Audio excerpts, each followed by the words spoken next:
আসসালামু আলাইকুম। আশা করি আপনারা সকলেই ভালো আছেন। সো আমদাদুল একাডেমির পক্ষ থেকে আপনাদের স্বাগত। আজকে আমরা আলোচনা করব ঘর্ষণ বল নিয়ে। তো চলুন শুরু করি। তো প্রথমে আমরা জেনে নিই যে ঘর্ষণ বলটা আসলে কী বলে। তো গতির বিপরীতে যে বল অনুভব করে সেটাকে আমরা বলতে পারছি যে ঘর্ষণ বল। তো এটাকে বোঝার জন্য আমরা একটা এক্সাম্পলের সাহায্য নিতে পারি। কীরকম? তো আমরা তো নিশ্চয়ই মাঠে ফুটবল খেলেছি, তাই না? তো এই যে একটা ফুটবল, ধরে নিলাম এটা একটা ফুটবল, এই ফুটবলকে তুমি যখন কিক করো, কিক করার সাথে সাথে বস্তুটা কি হয়? প্রচুর গতিপ্রাপ্ত হয়।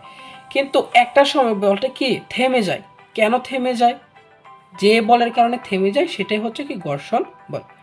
অর্থাৎ তুমি যদি এই বলটাকে 5 নিউটন বলে কিক করো, পরবর্তীতে একটা সময় 0 নিউটন বলে গিয়ে এটা কি থেমে যাবে।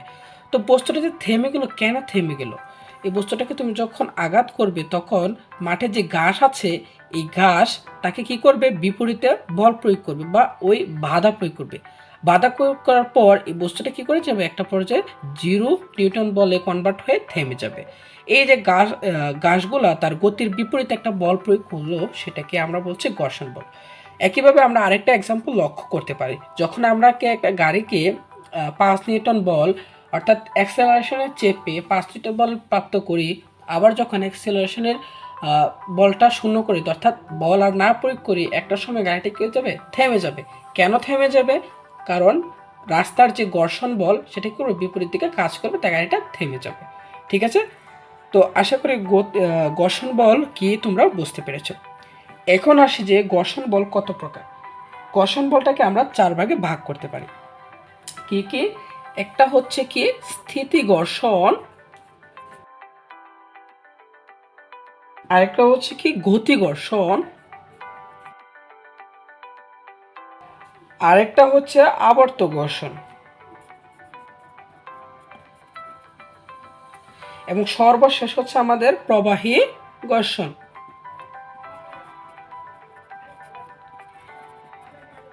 ঠিক আছে?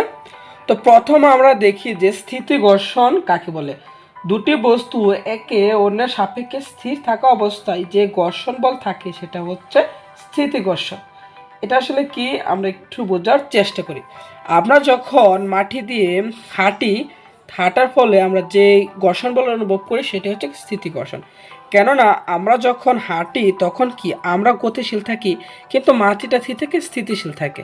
ঠিক আছে? এই যে দুইটা বস্তু অর্থাৎ আমাদের পা এবং মাটির মধ্যে যে ঘর্ষণ সেটাই হচ্ছে কি স্থিতি ঘর্ষণ।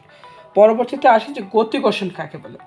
একটা বস্তু সাপেক্ষে অর্থাৎ একটা গতিশীল বস্তুর সাপেক্ষে অন্য আরেকটা বস্তুর যে গতি সেটাকে আমরা বলছি গতি ঘর্ষণ। এটা কিরকম? আমরা একটা সাইকেলের কথা চিন্তা করতে পারি। আমরা যখন সাইকেল চালাই তখন আমাদের সাইকেলের চাকাটা কিন্তু ঘূর্ণন অর্থাৎ গতিশীল থাকে, কিন্তু আমরা যখন এই ব্রেকটা চাপি তখন ব্রেকটা কিন্তু স্থিতিশীল থাকে। তো ব্রেকটা যখন চাপি তখন এই গতিশীল যে টায়ার আছে বা চাকা আছে ওইটাকে বল প্রয়োগ করে, আর এটাই হচ্ছে কি গতি ঘর্ষণ। পরবর্তীতে আসি যে আবর্ত ঘর্ষণ কাকে বলে। এই আবর্ত ঘর্ষণ হচ্ছে একটি তলের উপর দিয়ে যখন অন্য আরেকটা বস্তু গড়িয়ে বা ঘুরতে ঘুরতে চলতে থাকে তখন সেটাকে আমরা বলছি আবর্ত ঘর্ষণ। কিরকম?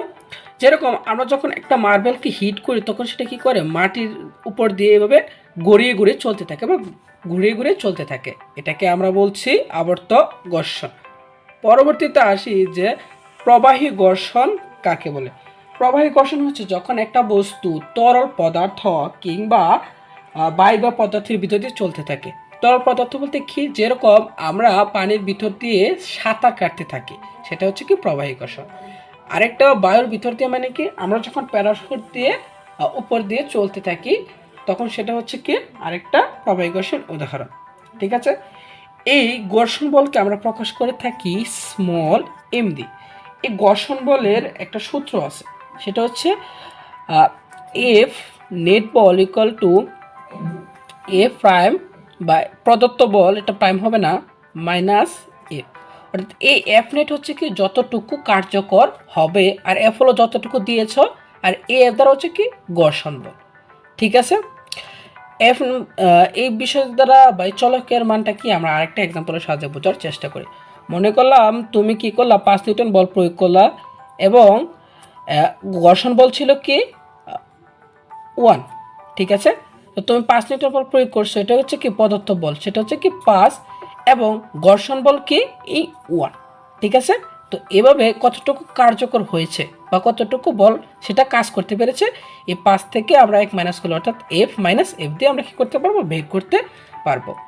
এই ঘর্ষণ বলের আরেকটা সূত্র আছে যেটাকে বলা হয় গতি ঘর্ষণ সহগ, সেটাকে প্রকাশ করা হয় F ইকুয়াল টু